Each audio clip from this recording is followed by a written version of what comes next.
Hello and welcome back to another Skyrim build.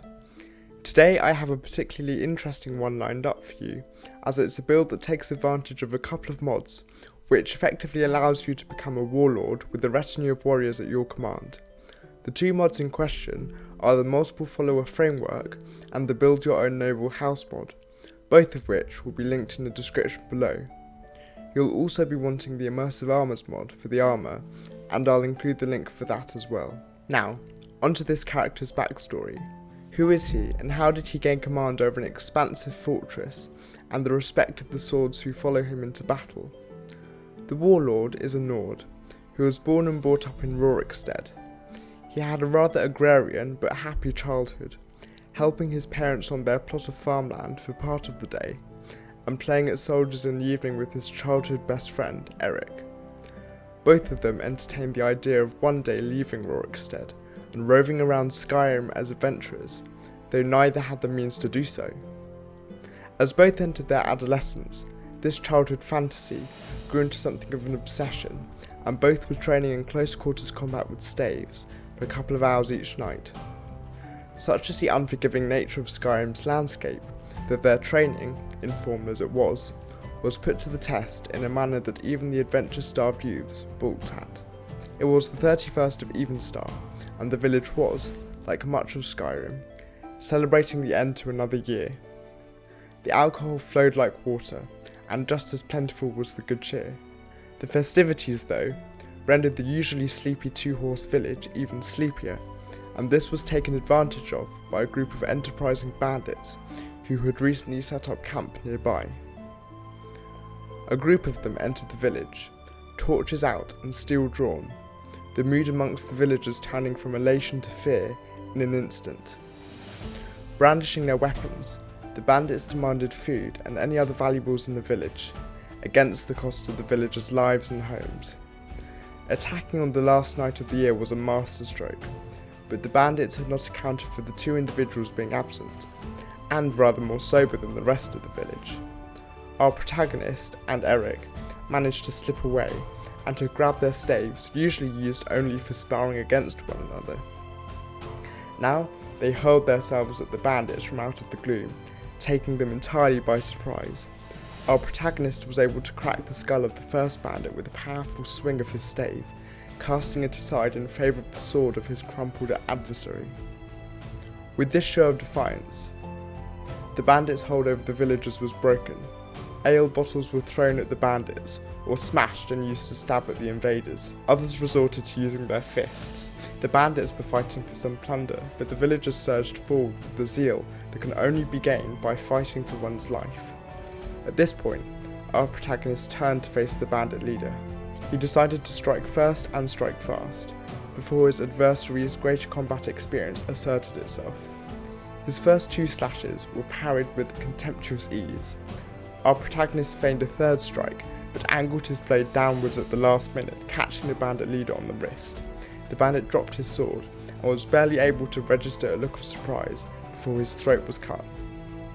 With the death of their leader, the remaining bandits started to waver and retreat, then flee from the frenzied assault of the village, pelted by stones and empty bottles as a parting gift.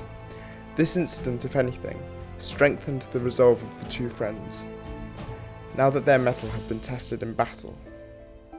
It also served to convince Mralki, Eric's father, that his son could handle himself in the fight after all. It is at this point that your story as the player begins. Your character will first be drawn, most probably, to the main questline, due to its potentially apocalyptic ramifications, and also the Companions Guild for its heroism. Once you've amassed a suitable amount of wealth and renown, set about building Felberg Castle and recruit followers to join your retinue. Once you have a formidable set of swords behind you, your best course of action would surely be to approach either General Tullius or Ulfric Stormcloak, and offer to fight alongside one of them. Choose carefully, however. A group of capable warriors, who follow their leader's every command, would surely swing the balance of power emphatically in favour of one side or another.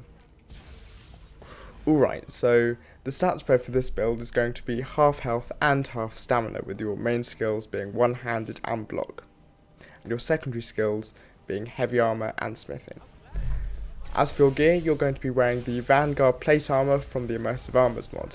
Note here that I'm wearing the Nord Mail Heavy Coif as headgear, but I recommend that you wear the Vanguard headpiece in order to have a matching armour set. The reason why I didn't choose the Vanguard armour is because I wanted you to see the character's face in the video, and the alternate headgear with the face section of the armour piece up looks a bit ridiculous, so I decided to go for a different one, though in your build it makes more sense to do the matched set. And in terms of the weapons, this build makes use of the Nordic sword and shield. Okay, so I just want to show you some interesting things that happened when I was recording this. As you can see, my followers suddenly start getting beamed up into some sort of alien spaceship here.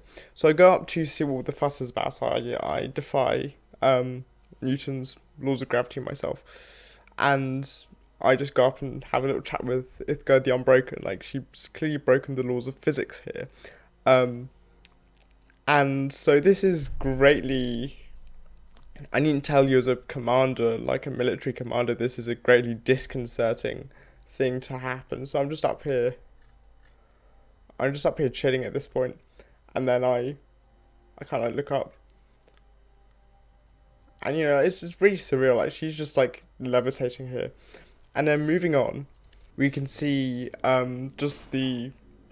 he's wearing the Dragonborn helmet, which is quite interesting. But you can see I go over to get some more footage, and all the soldiers are frozen in place, and then I'm getting shot from somewhere, and you see I look around, I haven't quite seen where the archer is. I'm quite perplexed. They have quite a good angle on me, and then there you see I notice it. Look, they're just having a go at the whole levitating thing either. I think this is quite unsporting, frankly. You know, this isn't playing the game. So I of course go up to meet them. I use the TCL command. And then I go up, you see a little bit of a break in the footage because I actually take a Snapchat video to send to some people because I'm thinking, well, this is amazing. But you know what? This is what I get for installing mods. We're just kind of like matrixing out the way of that arrow there. And so we're kind of engaging in this very kind of like bizarre, surreal sort of aerial combat. You see I run straight through the unfortunate Forsworn lady there.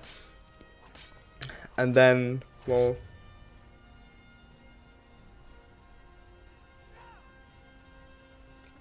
we're trying to like a bit stumped about how to beat her because she's frozen now. And I'm pretty sure we should dispatch her soon. There we go. And then back down we go.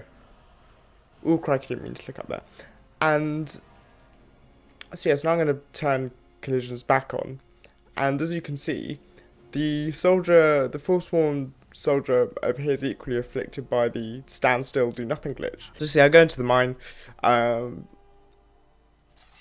I head down a bit, then I remember, hang on, I should probably check in on my brave companions that followed me all this way, and look, oh goodness gracious, they're all just levitating again. I had some kind of like outer body experience. So then at this point I just think, you know what, I'm just going to reload the save and actually have a proper go at this, because I can't really have, like, I pay good money for these guys, I can't just have them doing this on me. So here we are. So this is the actual encounter. Sorry, I don't know if you noticed that the build video is over at this point. I'm just riffing, but I just decided to keep this footage in here. You can see that I actually have a spicy HUD mod downloaded, which is why I'm actually running with the HUD, which I don't usually do, and also because it's combat and it's useful to know where the enemies are. But I have the HUD mod. It's really cool HUD mod. I might put my entire mod list up. I have had some issues with SkyHub because a bunch of error messages always pop up whenever I open a single goddamn menu, but that's just the way it goes. That's show business, baby.